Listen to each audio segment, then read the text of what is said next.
This is the CBS Evening News with Katie Couric reporting from CBS News Election Headquarters in New York.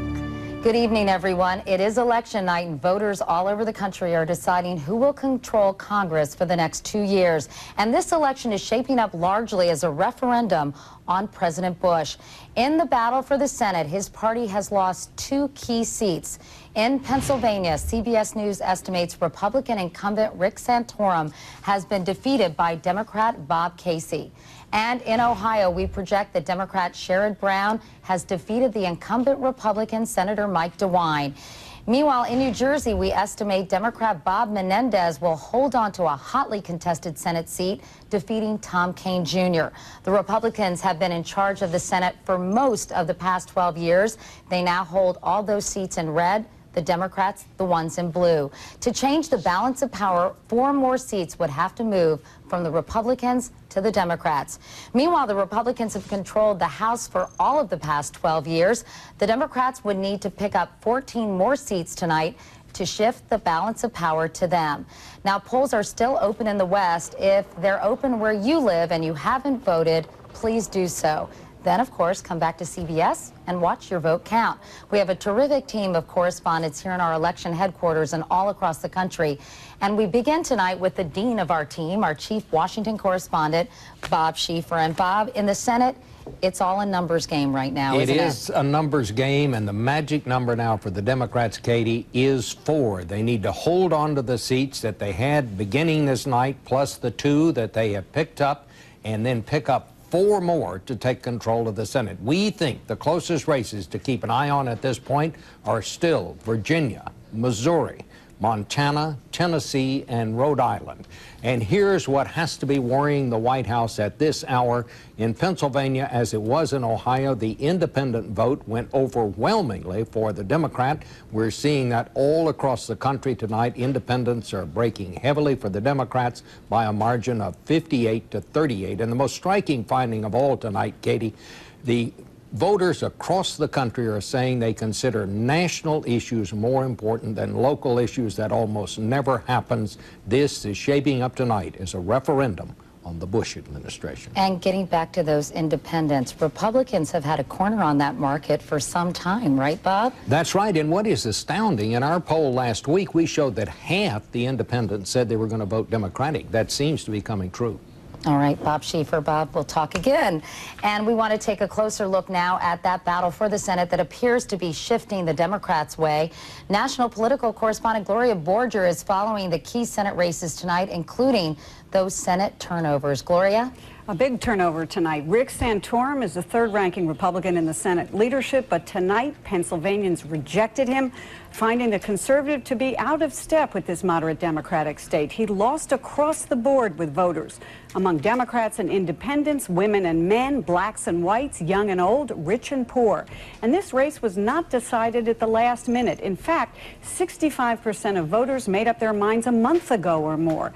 And this Democratic victory comes on top of Ohio, where Democrat Sherrod Brown also won in a broad sweep.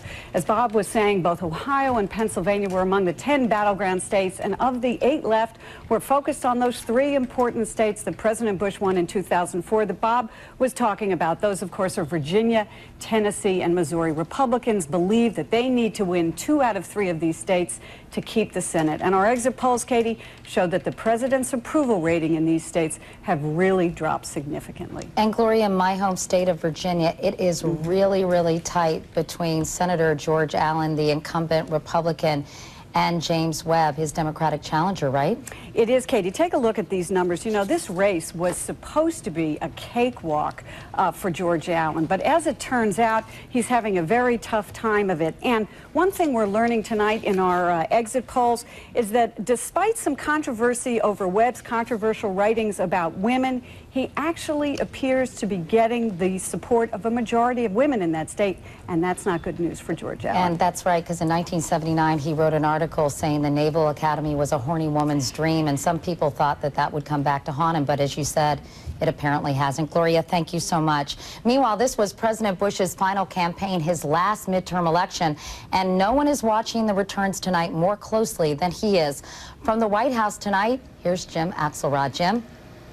Well, Katie, you know, those Senate races that you have in Ohio and Pennsylvania are both prime examples of what's been called the Bush factor. Neither Republican candidate wanted to be seen with President Bush down the stretch, fearing exactly what happened today, that voters, sour on Iraq, sour on President Bush, would lump the Republican candidates in as well. After slamming Democrats nonstop in 13 states during the last 10 days of campaigning, this morning, Mr. Bush made a nonpartisan appeal after voting in Crawford, Texas. No matter what your party affiliation or if you don't have a party affiliation, do your duty, cast your ballot, and let your voice be heard. Now, one of the president's aides tells me that the mood at the White House is actually quite upbeat, that the reports they're getting from the field do not match what the exit poll data suggests. They say that is a replication of 2004, Katie.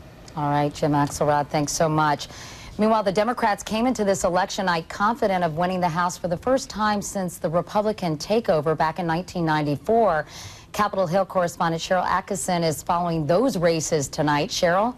Katie, as you know, all 435 seats are up for grabs in the House, but only about 10% of those are at serious risk of changing parties. We don't have a lot of results in yet, but here's the problem for Republicans. We've identified 52 competitive races, and of those, 48 are currently held by Republicans. 6 months ago, many of these were considered eternally secure, but not anymore. The competitive races that could help tell the story of the night are clustered in about 10 states. That includes Connecticut, Pennsylvania, and Indiana, where at least 3 seats are considered competitive in each. Republicans know they'll be losing seats, but the key is how many. Now, we estimate Democrats have already picked up 1 seat in Indiana tonight. If they get more than 2 in any of those states I mentioned, Republicans have told us it probably signals a bad night for the GOP. Katie? All right, thank you, Cheryl. We have one important governor's race to tell you about in Massachusetts. CBS News estimates that Democrat Deval Patrick has defeated the Republican Lieutenant Governor Carrie Healy. Patrick will become the first African-American governor in the Bay State. You've heard it before and you'll hear it again. Turnout is the key to winning tonight. Both parties agree on that, and they've been doing everything they can today to get out the vote. And in some places around the country, turnout is reported to be very heavy. Lee Cowan is in Ohio, where we saw the first Senate turnover tonight. With some light rain this morning, 47 at your official weather station. The bellwether state of Ohio offered pretty crummy weather this morning. Good morning, Columbus, Ohio! Happy Election Day! But soggy slogans aside, voters here weren't going to let a little rain dampen their enthusiasm at the polls. I think today will be a very large turnout. If you can't take 5 minutes out to vote, you don't have a right to complain about anything. And those complaints about the current crop of politicians seemed a great motivator. There is a lot of fighting, and I'm tired of it. It's just very upsetting to see people behaving in such a way that we don't allow in grade schools. So, tell me your street address again. Paul Bingle has been working elections here for decades and hasn't seen a Midwest midterm like this in years. We were expecting a moderate day today, but for the first couple hours it looked like a presidential election. It was the case in many states today where a heavy turnout had been expected for weeks. That was especially true in places with bitterly fought contests, like Senator George Allen's race in Virginia and Harold Ford's Senate race in Tennessee. Both states where early voting was up substantially. But in states like California, which had very few tight races, turnout was actually expected to be near a record low. But even this election day drenching in the Northwest is having little effect on voters. Most of them here already mailed their ballots in.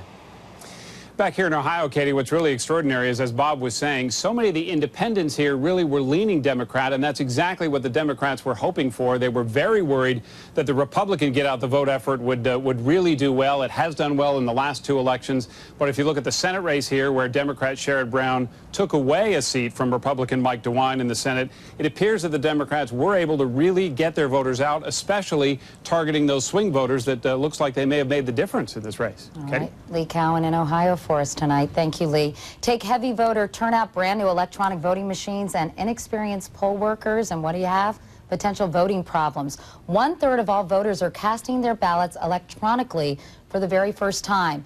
Our chief investigative correspondent, Armin Katayan, is following the election night face-off between man and machine. Scattered problems surfaced early in the day in